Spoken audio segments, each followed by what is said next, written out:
I've been fascinated by cruise ships for the last year, and I've been researching and discovering more and more about them.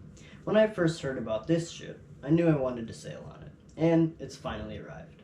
Yesterday, Saturday, Royal Caribbean celebrated the arrival of their newest Icon class ship, the Star of the Seas. This is a massive achievement for Royal Caribbean, because their first Icon class ship, the Icon of Seas, was also a big achievement. The Icon of the Seas, when it came out of the shipyard where it was not built but born, was the largest cruise ship and still is in the world. The Star of the Seas is a sister ship to the Icon, so they're almost identical, both having capacity for almost 10,000 people on board and both having the title of the largest cruise ships in the world.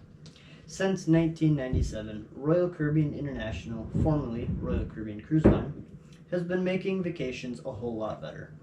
Royal Caribbean controls over 1/4 of the world market for cruises.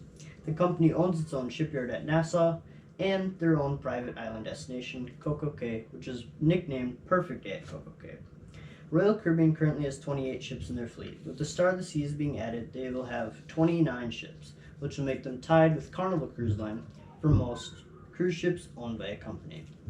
In October of 2023, Royal Caribbean announced this addition to their fleet. Since then, we cruise enthusiasts have been waiting for the arrival of this behemoth ship. The construction of the Star of the Seas began in early 2023 in the Meyer shipyard in Turku, Finland, where the previous Icon-class ship, the Icon of Seas, was constructed. The ship then began its sea trials where it underwent testing and safety inspections. After that, it began its journey to its new home, Cape Canaveral, Florida.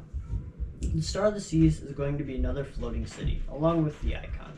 With the capacity for 7,600 guests and 2,350 crew members, the Star of the Seas will be holding almost 10,000 people. This megaship has over 40 places on board to eat at, including all sorts of cuisines. This cruise ship is meant to be a family-friendly environment, with plenty for the kids to participate in. To name just a few kid activities, Splashway Bay, which is a water play area, and miniature golf.